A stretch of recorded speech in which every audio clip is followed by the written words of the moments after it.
Interior, night. 4 men are seated in 4 different home offices across the United States.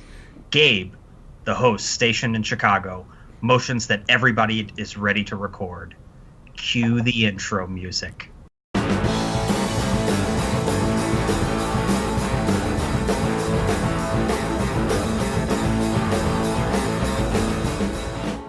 Hey everybody, welcome to Rock and Roll Shin-Soo, episode number 88. We're happy to have you join us for a blockbuster of an episode that is destined to be action-packed, tear-jerking, suspenseful, hilarious, dare I say feel-good, and maybe just a little romantic. That's because we're talking about movie soundtracks. My name's Gabe Estel. I'm here with my co-hosts Dennis Levi Leach and Jonathan Getz. How are you guys? Wonderful. Great. Good. And we've got a very special guest returning, our good friend tonight, filmmaker, Adam Galassi. Adam, how are you? Good. Thanks for having me back, guys. This is fun. Lovely to hear your voice. Glad to have you back. I want to tell everybody before we get started, we're going to have a lot of fun tonight talking about movie soundtracks. Adam and his brother Boomer just wrapped up a movie that's called The Know. That's K-N-O-W. And you can learn more about it on Facebook at The Know Movie. So just facebook.com/The Know Movie. And Adam, we're really excited about that. I hear it's making the festival circuit rounds right now. So yeah, man, everybody's excited to see it. So looking forward to it. Yeah, thanks, man. We're doing pretty good so far in the overseas festival market. Not so much in the States, but, that's how it goes. Yes, well, Adam, you can wear that T-shirt that says "I'm huge in Japan" and really mean it. You know what I mean? or Pakistan, which is right. That'll work too. Okay, let's temper our expectations here. All right. So anyway, okay, we'll work our way to bigger countries. But anyway, all right. So Adam, glad you're with us. We're going to talk about movie soundtracks tonight. So this is kind of a strictly film soundtrack, and I think obviously Adam's a filmmaker and a big movie fan. But when I first started hanging out with Adam, I was probably about 12 or so, and my soundtrack, I should say my CD collection, was just sort of like the greatest hits of classic rock. I was kind of getting the basics down still. And then I met Adam and I looked at his CD collection and it was all movie soundtracks at the time, and I like that. I remember that, Adam, you had the Robin Hood Prince of Thieves soundtrack, and I remember it was one of the first soundtracks, and you had it for, not the Bryan Adams song. You had it for all of the other stuff on the soundtrack. Right. Yeah, a lot of people had that soundtrack, for that reason. Yeah. Exactly. You had it for all the other songs. Yeah. Right, exactly. You strategically had took a knife and scratched out the Bryan Adams Gosh, I should have this in front of me. Who did the Prince of Thieves? The score. Was his name Michael Kamen, I believe?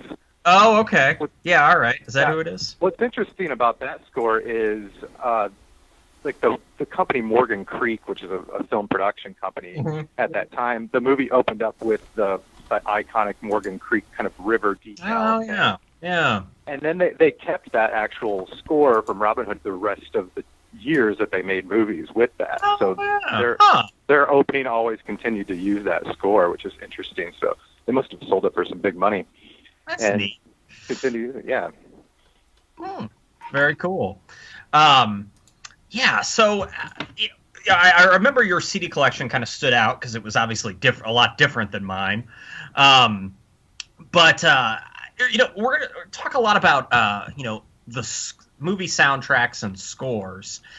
I don't know if anyone else, as I've got a job now where I'm not in the classroom anymore. I'm at a desk a lot of the day, so I'm listening to music that helps me focus, and I've kind of gotten reacquainted and discovered some some new soundtracks and older soundtracks.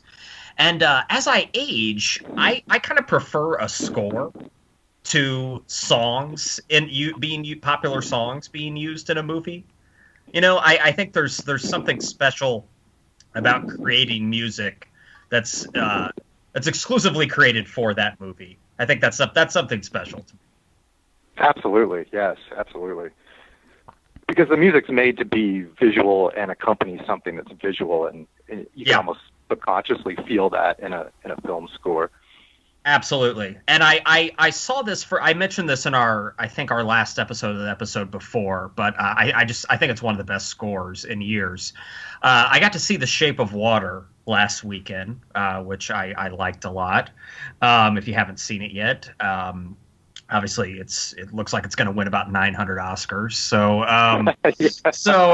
but anyway, Alexander Desplat is the guy that did that. And I'm not sure if he's a guy that's just like cranking out score after score right now. Yeah, he like I kid you not, he's done in the last 15 years he's done 50 movies. But I really, really like what that guy's doing, and the score for The Shape of Water is it's perfect. It's one of the best scores I've heard in a really, really long time. So if check it out if you haven't yet. Okay, the movie great. And the score. Yeah. Right. Excellent. Yeah, you're one of many people that have been raving about that score, so I'm looking forward to sinking my teeth into it. Yeah. Yeah, he's great. He's one of my favorites of a recent year, and a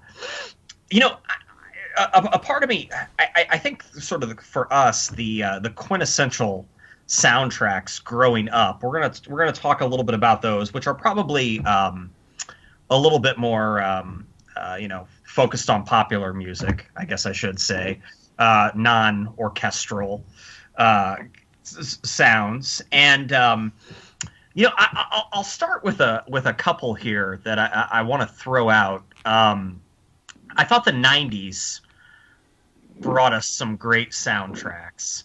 They really did, man. Yeah, some of them are from like not that great of movies or just maybe subpar movies. Exactly. But they're very memorable soundtracks. And obviously the first one that comes to mind to me is Judgment Night. Of course. Which is kind of an early hip hop and rock hybrid. For those of you who haven't heard it in a while, basically a rock band was paired with a hip hop artist for the purposes of the Judgment Night soundtrack, and it just all of the whole thing was every single one of our friends had it, and it was I love that soundtrack. It's it's fantastic. Yeah, and it was a genre before the actual shitty version of that genre was started. Right? Yeah, it's and the rap rock thing. This was like the actual real rap rock hip hop. Right. Yeah. Well, yeah, you had like Teenage Fan Club and De La Soul on it, and then unfortunately, rap rock hybrid kind of got worse as the 90s progressed. But that soundtrack as well with House of Pain and Helmet are on that, I think, as well. Yeah, they kick it off. Yeah. Who was Onyx with? Was it Onyx? Biohazard. Biohazard. Yeah. There's a couple tunes like that on there that are just mean. Like they're really good, like rock, heavy metal, mean tunes. Oh, yeah. And they that soundtrack just completely overshadowed the film itself, which I think wanted to be tough. But when you're in a Winnebago with Cuba Gooding Jr. and Jeremy Piven, wasn't it Jeremy Piven? Yeah, Jeremy Piven. Yeah, and you're lost on the south side of Chicago going to a Bears game, and you're being hunted down by Dennis Leary and the lead singer of House of Pain. Right. The movie was pretty silly, and a testament to like how cell phones would change that scenario. Once the iPhone broke, the Judgment Night 2 got scrapped. Right. Yeah. They also made the south side of Chicago look like, I don't know, like Pakistan or something. It was like there was no pay phones anywhere, and but that may be like the best soundtrack to come out of a shitty movie ever. Yeah. Like soundtrack to movie ratio. With that though, there might be someone that beat that though. I think it was 1993, the Last Action Hero soundtrack. Does anybody remember? Oh, this? yeah, AC/DC's on it, right? Yeah, I think so. Is GNR on it? No, I think Megadeth. It was a really strange time because it was when kind of like this like 80s metal was kind of dying out and then being taken over by kind of these Seattle scene bands. So it was like Alice in Chains and Def Leppard. Oh, yeah. Tesla and Fishbone. Yes. Yeah. Yes. Aerosmith, Queensryche. Yeah. A horrible movie, but like a really kind of testament, like kind of to the time of what was happening. Like a little, what do you call it, time chamber of, whoa, here's what's happening in mainstream music with this various artists soundtrack, you know? Sure, yeah. Yeah. It kind of reminds, like, I wonder if, like, Arnold had a band that he was really fighting for, because do you notice, like, even after Survivor wasn't popular, Stallone put Survivor songs on the soundtrack to his movies, so I wonder if Arnold was like, I won't do the film unless Winger is on the soundtrack, okay? Anyway, sorry, that was terrible. I was about a piss-poor Arnold impersonation, but anyway. Well, you know what? I've got another one. Judgment Night, and then Last Action Hero, right? So mediocre or even bad movies. I don't think this is a bad film necessarily. It's one that gets forgotten. It's sort of when it came out. I think it actually, Adam, came out in 92 or 93 as well. And I think it's one of the best hip hop soundtracks ever. And that's the movie Juice from 1992. Absolutely. Which actually I caught part of that movie on TV a few years ago, and it wasn't that bad of a film, really. It's a better movie than Judgment Night, I think. And Tupac's actually I think delivers a pretty strong acting performance in it as well. And I like that Omar Epps kid. I thought he played it like pretty low key as well. I thought he was pretty good too. He was. Yeah, it's a better movie than people might remember it to be, but the soundtrack is great. I mean, like, incredible, two shorts on it. Rakim, Eric B. and Rakim are on it, with one of the greatest hip hop tracks ever in Know the Ledge. Big Daddy Kane's on it. There's some others on here. I should have it in front of me right now, but I don't, unfortunately. But that's a film that is easily, I think, forgotten by a lot of people, but just a fantastic soundtrack. I had that on cassette and I had it on compact disc. So when I was purchasing something for I had it on two formats. You knew shit was real. All right. So yeah. Well, yeah. I mean, it goes without saying that the hip hop scene around that time was incredible, and various artists' movie soundtracks really showcased that well. I mean, you had the Keep Up the Rim soundtrack was great. It is. Yeah. Boys in the Hood. There were so many just great various artists hip hop soundtracks to 90s films. Poetic Justice was another one. Or anything John Singleton put his hands on, you know? Yeah, totally. I mean, guys like me or guys like us just growing up out in the middle of nowhere, that was kind of a good, like, mixtape to show what was happening in the hip-hop scene. Yeah. I'm looking at the Juice soundtrack right now, and, like, EPMD's on it, Naughty by Nature's on it, the brand new Heavies, Cypress Hill's on it, Salt and Peppa is on it even, just a really, obviously I have a deep affection for, hip hop from about, 89 to 94. And that's the best of all of it right there. So. Absolutely. Yeah. Couldn't agree more. Good stuff. Another one I want to talk about, I think Jonathan could probably elaborate on this one as well. I do like it when an established artist writes songs for a movie, right? So this is an established artist, and he or she just writes a batch of new tunes for a movie, and that doesn't happen that often. But one time that it did happen in the 90s, and I think the result was really good from a movie. Hell, I don't even know if I've seen the movie. I don't think the movie really, as a movie, got a lot of attention, but the soundtrack did, and that's the "She's the One" soundtrack that Tom Petty and the Heartbreakers did. I think is it Tom Petty? If the Heartbreakers play on it too? It's the Heartbreakers. Right? Okay. Yeah. Mm-hmm. Yeah, it's a great soundtrack. Was that 95? 96? Yeah, 95 or 96. I think it's 96. Yeah. So, right after, right after Wildflowers. Yeah. I think a lot of that though is Wildflowers outtakes. Oh, okay. Is that right, Levi? You're right. Oh, that's interesting. Yeah, a lot of that material he had recorded and it didn't make it. And originally he had thought Wildflowers was going to be like a double LP. Ah, okay. Well, kill my story, guys. Well, no, Jeez. Gabe, actually, what you were alluding to there, I thought you were going to go a different angle, which is something I hadn't thought of until just now, which is the Into the Wild soundtrack, where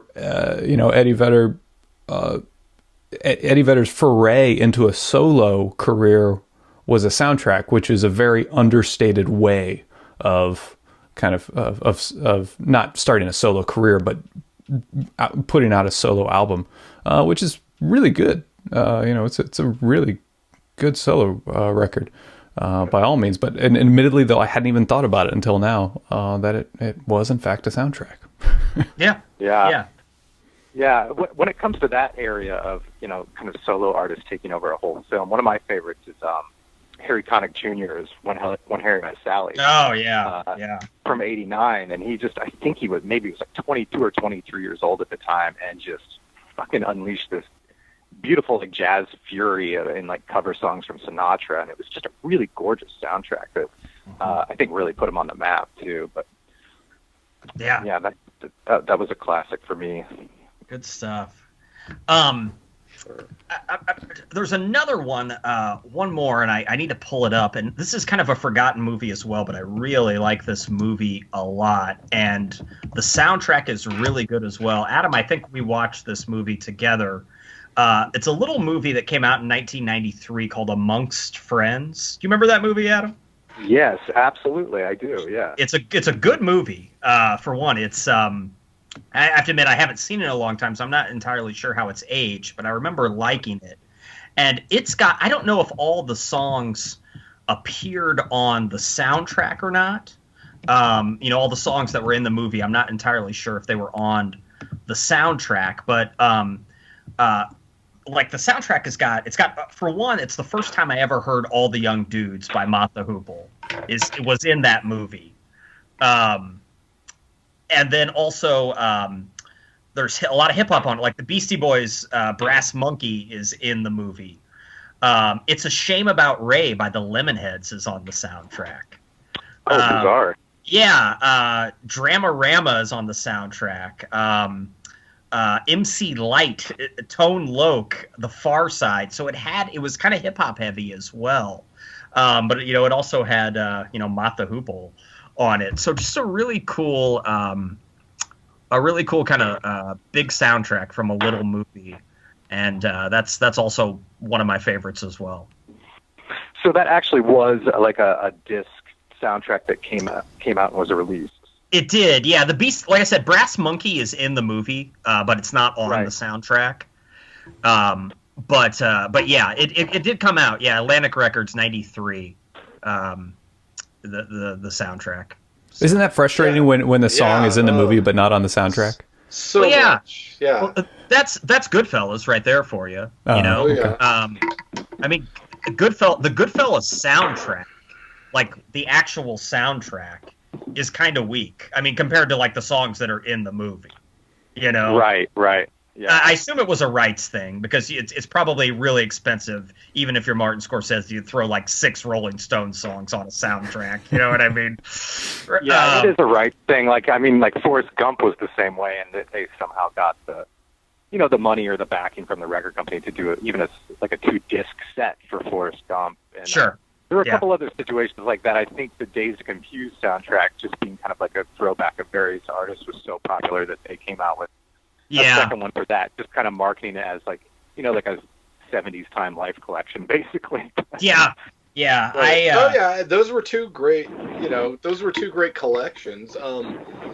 One that I can think of was Where the Buffalo Roam. That had a ton of like. It's all Neil Young, right? I mean, well, like Hendrix is on it, the Temptations, Bob Dylan, Creedence.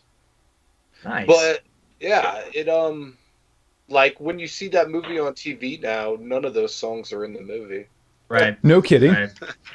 Yeah. Wow. Yeah, they'll have to take them out for rights. Yeah. Wow. When a movie goes from the theaters to the networks or whatever syndication, they'll actually remove songs. Oh yeah. Holy cow. Yeah, I mean, you'll see a lot of movies that don't have the same song. I mean, Weird Science is one I remember growing up as a kid. Kind of had some other like new wave strange songs in it, but the actual film had, you know, like some Van Halen songs, which couldn't be afforded for whatever, you know, network television it was playing on. Fast Times at Ridgemont High is another one. You stole it right out of my mouth, Adam. Yeah, Kashmir. Yeah. You know? Yeah. And also, he got the Zeppelin album wrong. He's like, you got to put on the side of Led Zeppelin 4, which is technically, not to get all nerdy, it's not on Led Zeppelin 4. Gabe, this is the podcast to get nerdy. Right. So please. It's true. Well, it's true. Well, okay. I kind of have a theory about that. I mean, knowing Amy Heckerling and Cameron Crowe, I think they kind of knew what they were doing. And totally. A choice of Rat's character probably just not doing what he was told to by Damone. Right, probably. It's getting wrong, yeah. It's true. Yeah, so it's kind of like an inside joke to the audience, like, this guy doesn't have his shit together, doesn't he? Yeah. You're probably right. Yeah, Cameron Crowe, I'd imagine, knows his way around a Led Zeppelin record. But speaking of, do you want to talk about Cameron Crowe a little bit and what he put out there? Sure. Yeah. Well, he's a guy that's always utilized popular music rather than scores. I mean, I assume some of his movies have scores, but. All really what started with John Cusack holding the boombox, right? I mean, yeah, and that's actually an interesting sound, the Say Anything soundtrack, which I think was one of Crowe's earliest films, right? Yeah, it's like 1989. Yeah, it's early. Maybe even directorial debut. Yeah, might have been. But in that movie, I think it's 89. Maybe it's somebody can pull that up. Mm-hmm. In the actual film, there's a Mother Love Bone song, which for 89 in a mainstream movie like that was kind of odd. It didn't make the soundtrack, but yeah, because the band, nobody really knew much about them, you know, at that time. Right. So it is his directorial debut. You're right, from 1989. Gosh, what else is on it? Cult of Personality by Living Colours on it. Right. I think there's a Cheap Trick tune on there. Chili Peppers, Depeche Mode, Fishbone, Replacements. Joe Satriani is on it. Yeah. Good stuff, man. I was fast forwarding to a couple movies down the line for Crowe, and probably his most famous work that we'll probably touch on a couple times here, but the single soundtrack. I just read for the first time that they actually pushed up the release of that soundtrack by 3 months before the movie came out because of the bands were so because hot, of the success of the scene. Sure. And Adam, so you probably knew this, but the idea of a soundtrack coming out 3 months before the movie, I assume that was kind of unprecedented. Oh, absolutely. Yeah. I mean, it wouldn't be today, but at that time, yeah.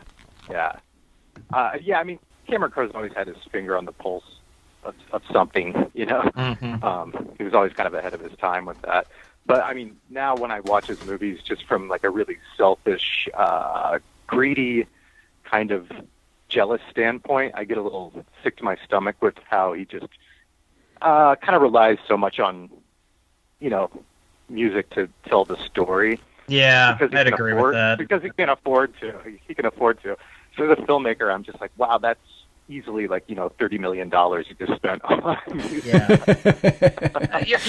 You're letting the music write the scene then. You know what I mean? Right. You can't always rely on, Bob Dylan to right. completely take over the emotion of the scene you're trying to get across. Like, gee, what are you trying to say here? Yeah. Yeah. Well, sometimes Boston smoking is what it takes to get a scene, to the audience. I wish, man. Shit, I mean, Cameron Crowe does an all Boston soundtrack. That'll be one of his best movies in years, man. Seriously, I'm all about that. Well, one guy from the '90s we haven't touched on that I always remembered and seemed to enjoy his soundtracks was Tarantino, and I'm not sure if he was always choosing what was on his soundtracks. I'd imagine, but yeah. Well, Tarantino's interesting because he actually had, outside of Apocalypse Now, which is a really strange soundtrack, a really, really good soundtrack, which half the soundtrack is kind of dialogue and the other is instrumental. But Tarantino was kind of the first to throw in little bits of, the actual dialogue from the film and then bust into a song. Like it was produced for Reservoir Dogs was like that, and it had the Stephen Wright narration and. So that's this something that kind of started, and it kind of stuck. Yeah, I think Jonathan, you and I were talking earlier this week about Natural Born Killers, and that was another one that Trent Reznor produced, and just to hear bits of it here and there flow in and out of the movie, and then into a Dylan song, and then it's just done really well, and he kind of set the trend for that. Yeah. Levi had mentioned the Dazed and Confused, or one of us did, the Dazed and Confused soundtracks, and it seemed like all of us owned one or both of those, and then pretty much it was in every car in Menard County, which is kind of funny because you could turn on the radio on any classic rock station and hear most of those songs, right? I mean, it had some cuts though. You weren't going to hear Cherry Bomb or Summer Breeze, Summer Breeze, you weren't Cherry Bomb. Hear some of those. Yeah. It had a few nuggets on it. It did that, but I'll say that. Another soundtrack that everyone should check out that I guess it's comparable to the Dazed and Confused soundtrack, but the movie actually, kind of came out around the time that Dazed and Confused takes place. It's one of my favorite movies of all time. It's from 1979, and it's the movie Over the Edge with the young Matt Dillon. The soundtrack is hard to find. It did come out on vinyl in '79, but it's tough to find. I ended up in my streaming service, Google Play Music that I use. I ended up actually creating the soundtrack because I can't find it. Yeah. But it's got two Cheap Trick tunes on it. Hello There and Surrender. It's got two Cars tunes on it. It's got My Best Friend's Girl and Just What I Needed. And this is in '78, so Cheap Trick and the Cars were really breaking out at this point, Right. It's got 4 Cheap Trick songs on it. Is it? Okay, more. Yeah. Okay, yeah, 4. Yeah, it's got Hendrix. Hendrix is on it, Let the Good Times Roll. Ooh Child is on it, which I love that song. The Ramones are on it with Teenage Lobotomy. There's a Little Feat song on it. Right, yeah. There's a Van Halen song too, right? Well, yeah, You Really Got Me I don't know if You Really Got Me on the soundtrack. Okay, yes. It's in the movie. It is on the soundtrack. Cool. So 78, all of those bands would have really been breaking out at that point, it's one of my favorite movies, but I that soundtrack to me rivals the Dazed and Confused soundtrack, even though it's one that's much harder to find and just kind of probably only record geeks kind of have it. But great.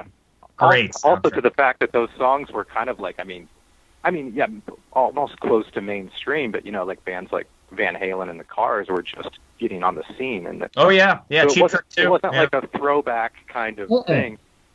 I'd say a soundtrack that kind of paved the way to even have soundtracks like that was Easy Rider in '69. Was good point. New music, various artists thing. You know, like Dennis Hopper he's like, I want Hendrix, I want, Steppenwolf. And at that time, those bands were just kind of, getting big. Sure. So that was a huge deal. Yeah, that was a huge album. What year was Graduate with Simon and Garfunkel? 60s. I mean, that was all just mainly Simon and Garfunkel. Right. I think that was 69 as well, yeah. Cool. Mm-hmm. Yeah, it wasn't, even by the time Over the Edge came out in 79, it wasn't really a trend yet, to put popular songs on a soundtrack. I mean, there's a handful of examples, and Scorsese was doing it a little bit, but that I don't think that trend really broke until a decade or two later. I was just reading about FM. What do you guys know about FM? Oh, great soundtrack. Yeah, right. That's a good one. Good one. I forgot about that one. That movie's got Martin Mull in it, correct? It does. Yeah. It's kind of like a WKRP type of a thing. Sure. Yeah. Okay. You've had a soft spot for Martin Mull, haven't you, Gabe? I have definitely. Yeah, I always liked the Mole. I always thought he turned in a pretty good performance on Roseanne as well. Right? Yeah, he was the owner. I mean, hell, the soundtrack's good when Steely Dan writes a song that's named after the movie. I mean, so you're doing okay there. I remember that soundtrack floating around a lot, but I don't recall ever seeing the film. Mm-hmm. No, yeah, it's one of those things where I think more people owned the soundtrack than ever saw the movie. Oh yeah, it was really popular at one time, and I was talking to Jonathan before the episode. It came with a really cool poster that was like a logo of the record or of the radio company, like the made up radio, and it was a great soundtrack with all kinds of. Queen's on it? Seeger, right? Seeger's on it, I think. Seeger, Steely Dan, James Taylor, Joe Walsh, Linda Ronstadt, Boz Scaggs. Yeah, it's Billy Joel, tough. Foreigner. Jesus. Yeah, wow. We know where the film budget went with that movie. No kidding. Right? Huh? They're like, all right, we were aiming for Dustin Hoffman. We got Martin Mull instead. All right, he's a poor man's Dustin Hoffman. I guess. I think given recent news, I think you'd probably want to be Martin Mull instead of Dustin Hoffman. Oh. But anyway, shit, I don't know. Is Martin Mull still alive? Martin Mull still alive? Yeah. I guess he is. Yeah. I don't know. Yeah. I don't know. Let's say he is. I'd like to think so. It was a simpler time when Martin Mull was a leading man. Oh, Jesus. I want to touch on really quick one of my favorite uses of a popular song in a movie, and the first time I ever saw this movie was at Adam's house, and that's The Warriors, and that's In the City. Oh, by Joe Walsh, or is it Joe Walsh solo or the Eagles? I'm not sure how they credited on that. Yeah. Yeah, but it just the way that song was used in that movie always stuck with me. I don't know. Yeah, it's near the end of the movie. Yeah. When they make it back to the CI, baby. Right? Yeah, dude. All right, boppers. God, dude. Such a good. The score for that movie too. Is excellent. Is excellent as well. It's kind of disco-y, but it's got like a little bit of grit to it, though. Obviously, because it's a movie sort of about street gangs. One other one I want to throw out, guys, in the classic rock vein, and I don't think a lot of people haven't seen this movie. It's a movie that came out. It says in 1990, but I think the movie takes place in the late 70s. Has anyone other than me, because I remember HBO one summer showed it a lot, so I watched it a lot, and it's one of those movies you have those movies you didn't want to see it so as much as you have, but you have seen it that much. You know what I mean? I never. Girls Are Easy. Right. Yeah. Right. That or I don't know if you remember Strictly Business with Tommy Davidson. For some reason, I've seen that movie 9 times. I never really even wanted to see it once, but I was just a bored kid and we had HBO. But anyway, there's a movie that's from 1990 with Brian Austin Green from 90210. Yes. Yeah. Right. Mr. Megan Fox. Anyway, he's in it, and Joanna Kern from Who's the Boss is in it as well. It's about a kid from Chicago. His parents get divorced, so he goes to spend a summer with his aunt who lives in Venice, and she's kind of Joanna Kern's the aunt. She's kind of hippie-fied, right? Brian Austin Green's kind of like the smart-ass, edgy kid that he meets, right? It's like a comedy coming-of-age thing, but Aerosmith is on the soundtrack. The Cars are on the soundtrack. Edgar Winter Group, the Moody Blues, Free, because All Right Now is on the soundtrack. Okay. KC and the Sunshine Band. So yeah, and it's this movie. You know, it's like this little movie that's got these big tunes in it. What's the name of it? The movie's just called An American Summer. It's basically it's kind of also like Adventures of Huckleberry Finn. Like it's based on that. You know, it's like a adaptation, modern retelling of Huckleberry Finn. Excuse me. So that's another kind of under the radar soundtrack that with big names on it that a lot of people I don't think have seen the movie. I don't know if the soundtrack ever came out. I mean, those are the songs in the movie though. Yeah, I mean there are a lot of movies like that where the soundtrack actually didn't come out or part of it came out. Right. Just because of the music rights and, you know, like the studios fighting between the record companies on who's really going to make the money on this. You know, a soundtrack that comes to mind for me with that is a movie called Valley Girl from 1983. Yeah. Oh, yeah. Nicolas Cage? Yeah. Nick Cage, directed by Martha Coolidge, who did A Real Genius, which is a great movie. That is great. I have the poster. It just had a heavy soundtrack, yeah. Like Modern English, The Clash, Culture Club, Banana Rama, nice. Men at Work, and it was right when these bands were kind of like before they were on the cusp of being big. You know, like they were the biggest thing, and they could afford to be, you know, put in the movie. But then when it came time for a soundtrack, like they couldn't afford to actually release a record for it. You know, and I think that actually did get a soundtrack release then, like, you know, 15 years later in the 90s, just because it was so popular. Sure. Yeah, those swiped under the rug soundtracks like that are really interesting. Adam, along those lines, kind of a soundtrack that is unexpectedly kind of new wavy.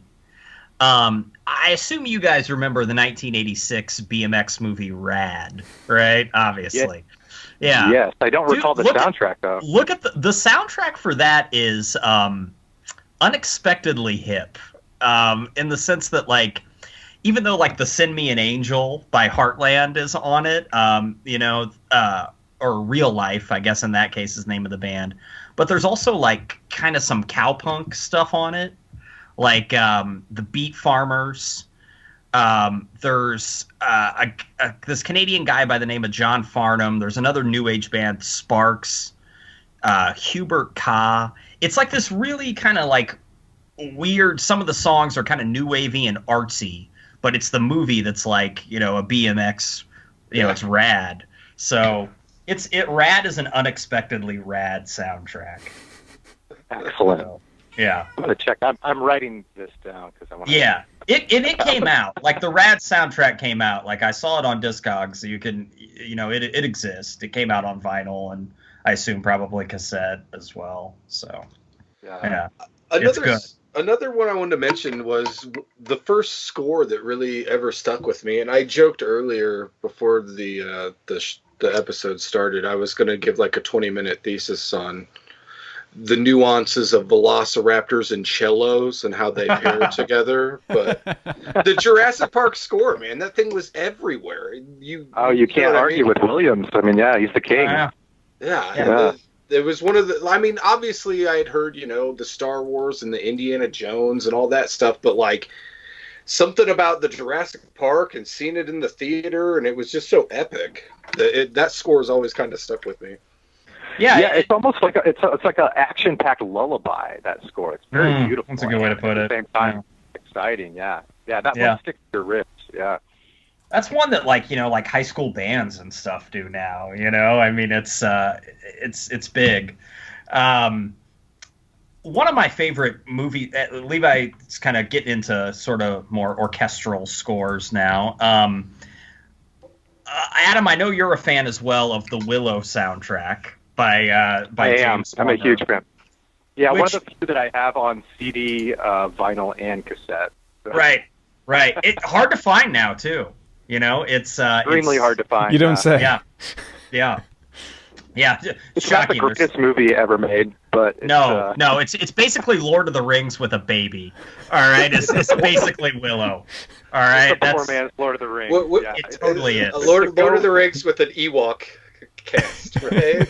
Pretty much, yeah. It's the GoBots of the Lord of the Rings. It totally is.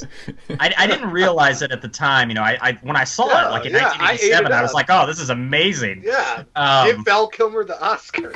And then when Lord of the Rings came out, the movies, I was like, oh, basically Willow's a total Lord of the Rings ripoff, essentially.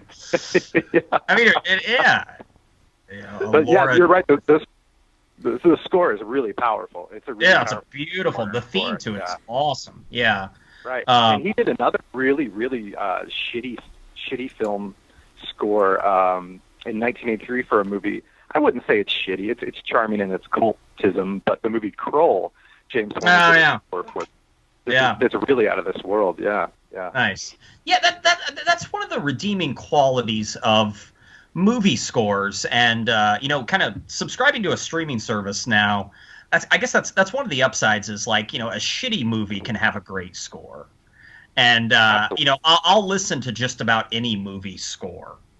I mean, I don't watch all of these Marvel, DC movies that come out. Quite frankly, I don't watch any of them. But the scores are good. You know what I mean? They're powerful scores. So to me, they almost exist as separate entities. Oh, sure, absolutely. Yeah. So. There's a lot of strange moments in soundtracks as well. Sometimes just different pairings and stuff, or different you don't expect Iggy Pop to do Repo Man. You know what I mean? I don't know. Oh yeah, he did do that. Sometimes movies can bring artists together that you wouldn't think would happen. Right. Going back to the Judgment Night soundtrack is a for that for sure. Yeah. Absolutely. Yeah. Good stuff, guys. I'll segue here now.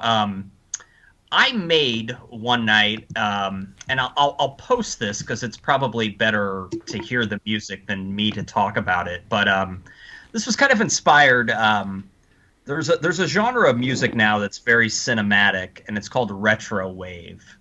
And it's basically 80s synth kind of stuff that DJs are doing, right? And it's pretty cool. I don't know if anybody remembers the artist, that the movie Drive that came out a few years ago with Gosling. Cliff Martinez. Yeah, right. That's probably the biggest name from that genre. But there's listening to that soundtrack kind of got me into some of the smaller names that are working within the retro wave genre, and some of those artists will make basically soundtracks to movies that don't exist, right? Right. And yeah, it's pretty cool. So I decided to make one of those, and I will share this so Jonathan could post it on our various websites and social media. It's a movie starring me, right, in 1986. Okay. Are you 7? Or... Yeah, no. This is I'm playing. Not I'd like to think, guys, I'm not too old. I still have some range. Maybe I could. I don't know. But anyway, so it takes place in 1986, right? And it's a kid named Max. The movie's called To the Max, right? And it's kind of about me pulling total 80s plot. It's about me wowing everybody in a talent show.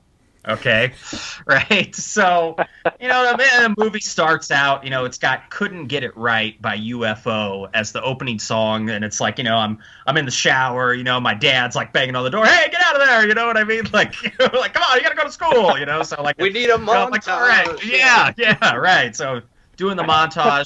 I got the outfield, 61 seconds on it. You know, that's kind of like when I first see the girl. You know, like, oh man, you know, God, she'd never talk to me, Max. You know what I mean? Right? And then, you know, like Levi's kind of my wisecracking friend. You know, he puts his arm around me all the time, and he's like, Max, the roses are red, my man. You know what I mean? Yeah. He's always saying stuff like that. Right, so, you know, then it goes into that. I got Cheap Trick on the soundtrack. I got Hooters on the soundtrack. Nervous Night could be an 80s movie soundtrack that never happened. By the way, dude, like, underrated band, guys, in my opinion, the Hooters from Philadelphia. So, yeah, that's on it. I got a little April Wine. Probably one of the more popular songs on it. I've got Ah Leia by Donnie Iris. Yeah. And I think that like the talent show is kind of Revenge of the Nerds style, right? Like I do Living on a Thin Line by the Kinks, like a really kind of like somber, macabre performance. You know, everybody in the audience doesn't know what to make of it, you know, but you get kind of the slow clap at the end, right? I thought you were going to say at the end, all of a sudden, like lasers came out and like synths. You're like, doo, doo, doo, doo, doo, doo. Can we just make this movie? I'd like you to direct this, Adam. To the max. The soundtrack. Yes, and I've also got "Love Me to the Max" by the Romantics. That's kind of the theme, you know, right? Yeah. And then, you know what, we're gonna close the movie out, the credits, you know, because like the last shot is like me kind of like it, like a still of like me just kind of shrugging my shoulders, you know, like, you know, and it's "Go for a Soda" by Kim Mitchell. Might as well go for a soda, nobody hurts. And, so sure. There it is, man. To the Max from 1986. Wow. Slow clap indeed. Yeah. This is available to listen to. Yeah, I got it. I made it, dude. Yeah, I put it on. Google Play Music. Yeah. We'll try to create a YouTube playlist of it as well. We'll do a YouTube one so everybody can hear it. Yep. Yeah. Oh yeah. Wow. I can already see the poster. I can see everything. Everything to the max, man. Yeah, dude. Have you guys seen To the Max yet? Killer movie. 4 times. That's right. So.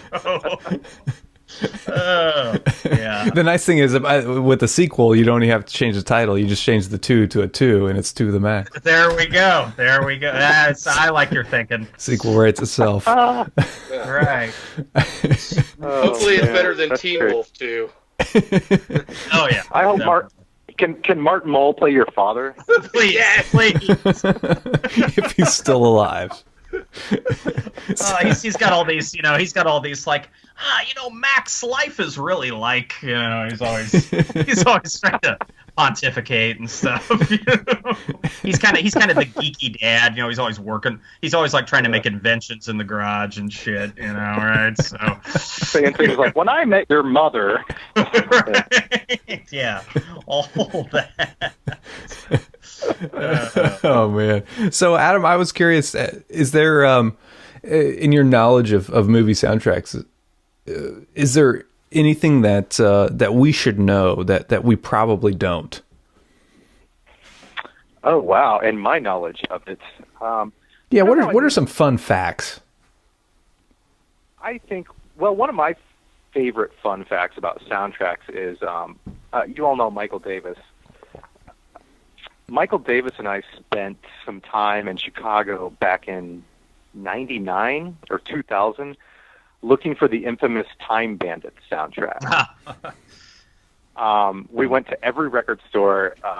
You know, we kind of had some dial-up internet at the time, but it wasn't giving us too much information. That's when the web was kind of, you know, empty. But we could not find the Time Bandits soundtrack anywhere. We go to some record stores and the guys would be like, "Oh yeah, we had one in here a couple of years ago, but we sold it. That's a hard one to come by." Turns out, once we got smarter and once the internet got bigger, we found out there was no such thing as a Time Bandits soundtrack. Oh, it never existed. But what I was looking for was a George Harrison song called "Dream Away," which he produced the film with his company Handmade Films. And it was Terry Gilliam directed it. It was part of the Monty Python crew. And we could never find this record. And it turns out it didn't exist. But It was supposed to be released. It was supposed to be a big soundtrack thing, and I think him and Gilliam got in some kind of argument, and the studios got in an argument about rights, and it ended up being on one of his solo records, and I can't think of the name of the solo record. It was a Harrison record from like '83. So that for me was strange. As a child, I was always looking for the Time Bandits soundtrack, and here it was. It never existed. Wow, and that's hilarious that the record stores would claim to have seen a version of it. Yeah. Classic record store move. Were there like knockoff copies made? I mean, were there like bootlegs of it? People trying to pass it off? You know, it's like a. Well, I wonder if that was Harrison released a single of the song in Japan that had kind of like a picture, a still from Time Bandits on it that had said nothing about Time Bandits itself. So I don't know if that's what these record store nerd dudes were talking about, or they were just trying to like be cool and be like, "Oh yeah, we used to have that, and now we don't." Pricks are just feeding you lies. Sold it yesterday. But they always sold it yesterday.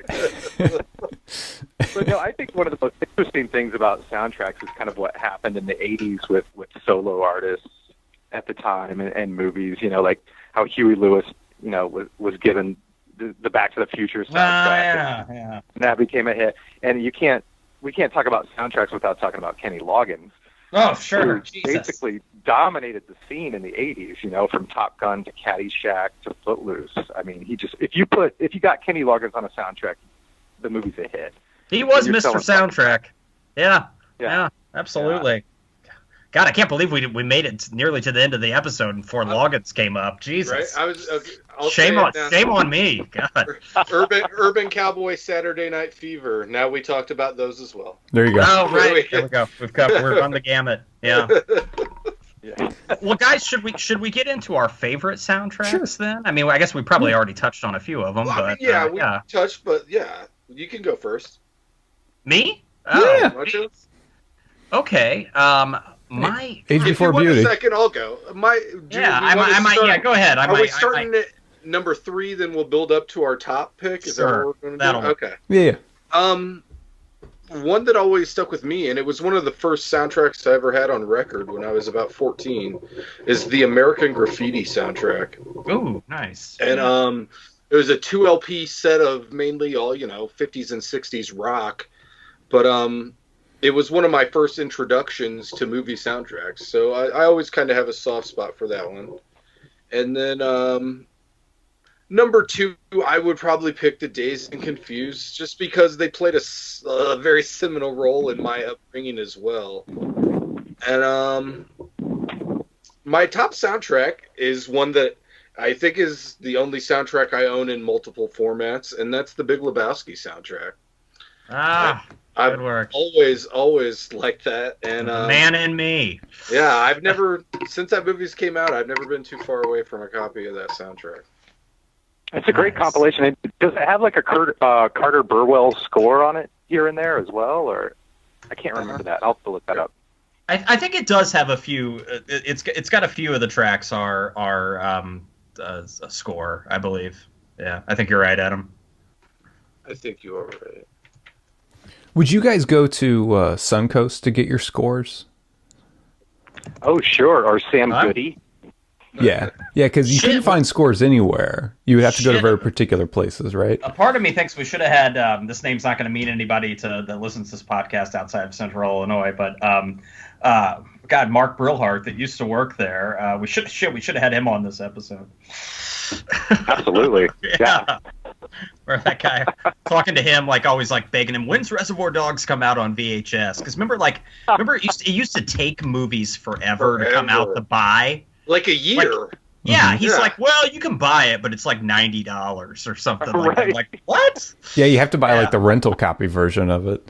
Now it's just like, somebody's like, buy a movie, you just get offended. Anybody even bringing up that idea? What do you mean? Why would I ever want to own a movie? Yeah, right. Well, I've got my number 3 now, so I'll go there, and it's one we haven't mentioned yet. The oddity of this one, this was a big soundtrack in '81, I believe, to the animated film Heavy Metal. Oh yeah. Which is funny because there's a lot of non-heavy metal songs. Yeah, on the soundtrack. The term still had a very broad definition at that point. It did, like Journey's on the soundtrack. All right. Don Felder. Yeah, Don Felder from the Eagles is on it. But yeah, I'm trying to let me see here. I've got trying to think of what else. Yeah, Sammy Hagar's on it. Cheap Trick's on it. Grand Funk is on it. Nazareth. Yeah. Trust. There's not really a lot of heavy metal music on it. So I like the oddity of it, and just sort of the miscategorization, I guess, of it all. But yeah, that's one of my favorites. The heavy metal soundtrack from '81. Nice. Yeah. And then, oh gosh, okay, so I do other ones too. Well, I already said it, but Over the Edge, I mean, that's just a killer soundtrack. And then, you know what? Actually, I don't know if it's my favorite. So, Levi, this isn't a 3-2-1. It's just kind of a... No, yeah, no worries. No, we're going to hold you to this game. This is... right. Going on the tombstone, buddy. I'm halfway done chiseling. We have not mentioned any of the work by Tangerine Dream. All right, 4 movies. I'll go with the Legend soundtrack, as with Tangerine Dream and John Anderson from Yes. So I'll go with that as one of my favorites. And a great solo song by Brian Ferry too. You're right. Yeah, Brian Ferry's on it as well. And who Stevie Ray Vaughan played guitar with him on that. Yes. Good. You win. Jesus. All right. Yeah. So yeah, Legend, Over the Edge, and heavy metal. What was the drama behind the Legend soundtrack? Wasn't there a big change up? Yeah. Jerry Goldsmith did a score for the original, like what Ridley Scott wanted, and it's just it's a great, beautiful score. But they thought in America they wanted more of a pop synthy kind of. They wanted it to be a little bit more hip than Jerry Goldsmith. Right. Yeah, Jerry Goldsmith's great, man. He did Gremlins as well, I think. Yeah. And then he's been around for years. And yeah, if I could give an honorable mention, I'll put the Blade Runner soundtrack on there as well. So, did Jerry Goldsmith do Goonies? I believe he did. No, did he? I don't know. I don't know. All I can remember is Cyndi Lauper's. But yeah, are you good now? There's an REO Speedwagon song on the Goonies soundtrack as well. That's a rare one. I have that on CD. It's kind of a rare one to find on CD. It is. Yeah, Jerry Goldsmith. He goes back to he did the original Planet of the Apes score and Chinatown, and yeah, he's. I don't know if he's still alive or not, but he had some big ones.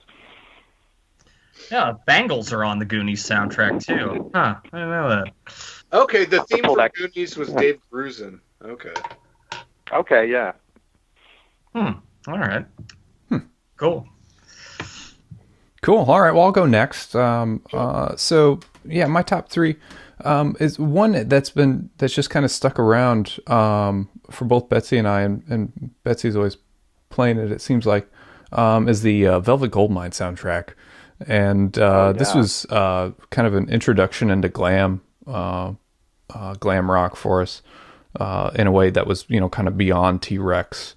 And there are super groups on here, and one is the Venus and Furs, and it's Tom York and Johnny Greenwood from Radiohead, and Paul Kimball from Grantley Buffalo, and Andy McKay from Roxy Music. And then the other super group on here is Wild Rats, and that's Rats with 3 T's and 1 Z. And it's Mark Arm, Ron Ashton, and Thurston Moore and Mike Watt.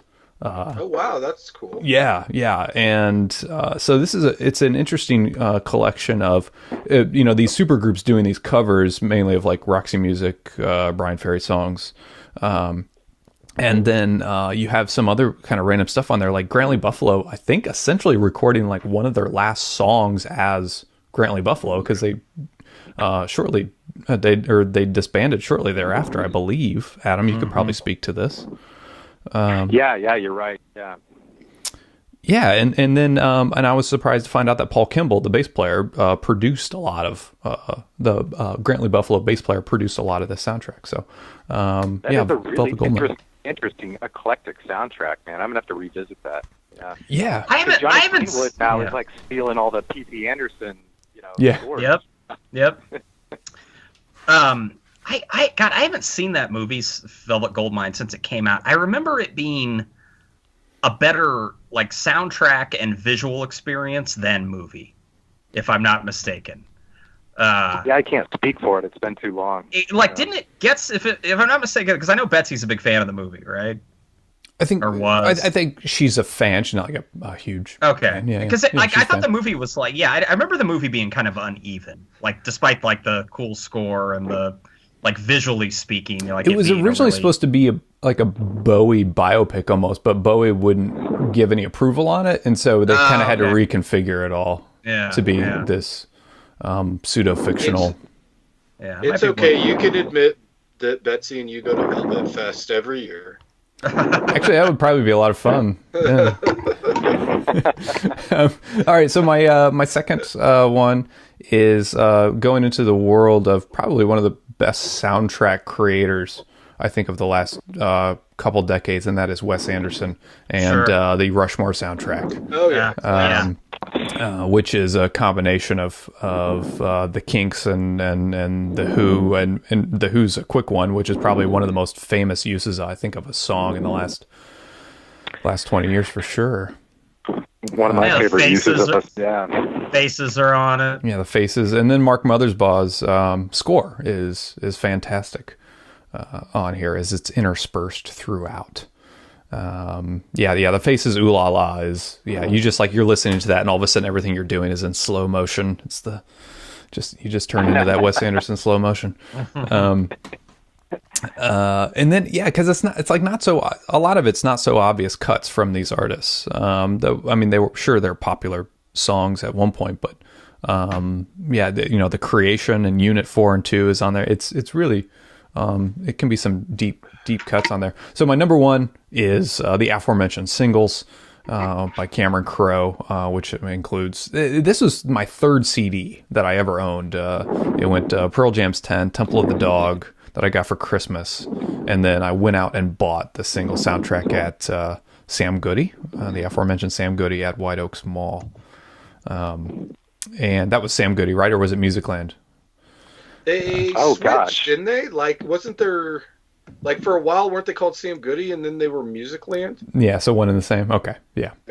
I just called it All We Had. Like, All We Had. Right. Like, you had to pay $17.99 for this. Well, and do you remember the first time you ever walked into Best Buy and you saw they had, like, 10 rows of CDs that were, like, 2 or 3 rows deep? You were like, wow. Yeah. Yeah, and they were only $12.99, $5 cheaper. Right. Yeah, but it was a simpler time. Sure was.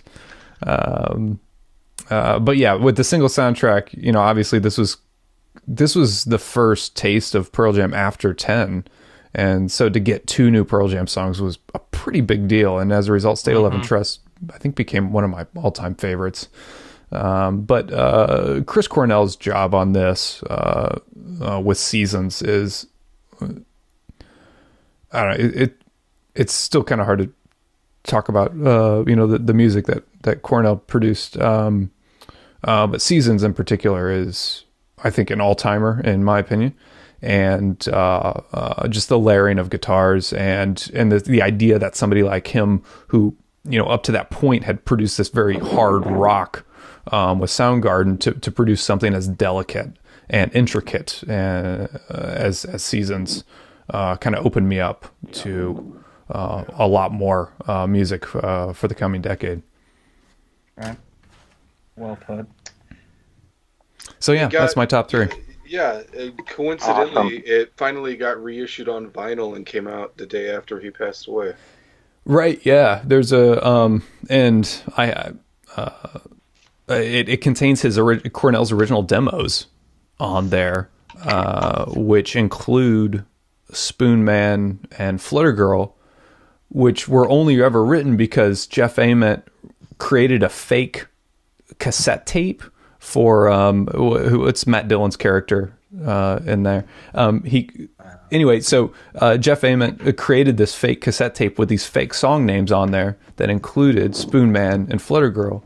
And Chris Cornell went ahead and decided, well, I'll write these songs, like unprovoked. He just went ahead and wrote these songs, and they're included, I think, in that expanded edition. Good deal. This is definitely a Criterion Collection type conversation. Yeah.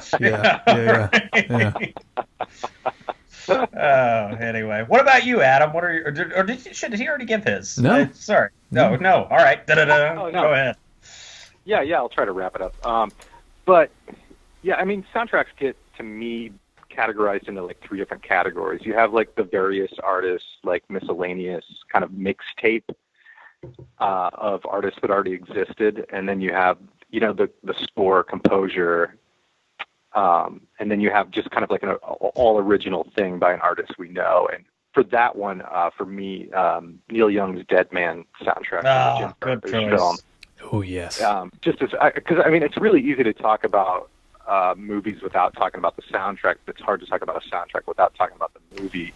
Sure. And what he did with this was just really incredible. And from what I've heard, he basically watched the movie in one of his magical barns he records things in, and he watched a rough cut of the movie and just kind of scored it live. And basically, what he did was what you got for the film. And I just think it's very haunting. I mean, it obviously probably isn't that moving if you've never seen the film and then listen to the soundtrack. But I just think it's a really, really solid record that's kind of overlooked a lot in his career and his catalog. I think it's getting reissued.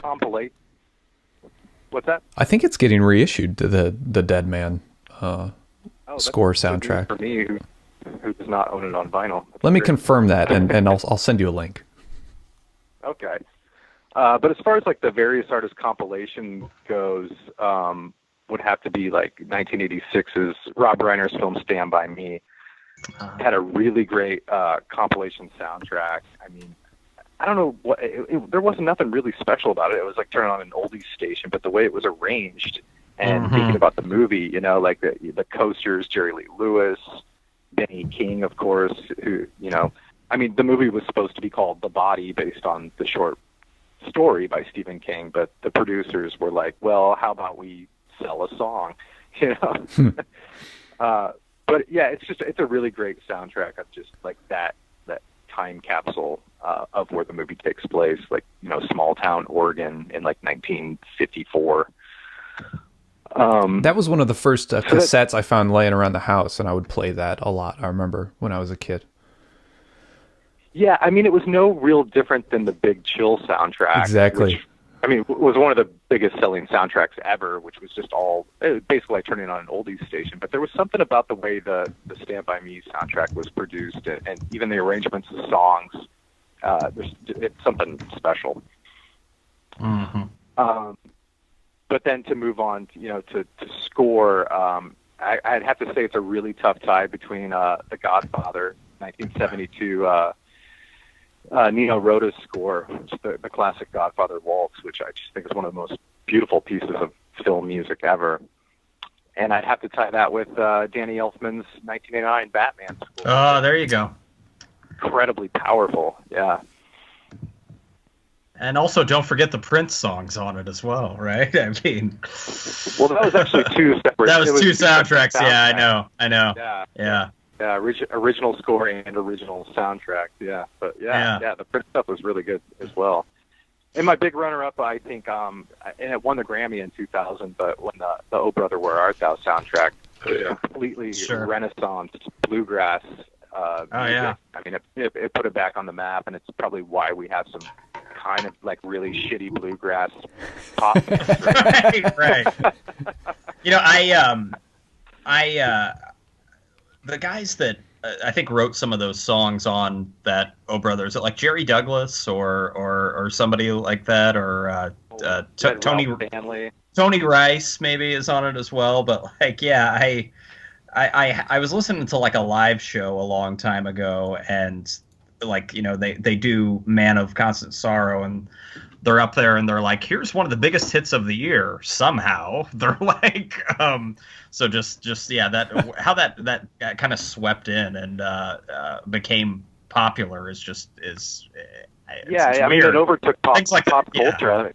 Yeah. music that was like at that time 80 years old was just sweeping the nation in 2001. It was a really interesting time. Right, like Soccer Moms. The Grammy.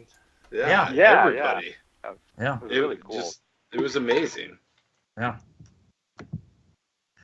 All right, excellent. Well, a lot of fun talking tonight, Adam. Yeah. Thanks so much, man. For sure. Oh, thank you guys. Yeah. Yeah. It may be cold. It may be cold in Chicago, but there's some hot soundtracks out there to keep us warm. Aren't there? To the max, my friend. To the max. All right.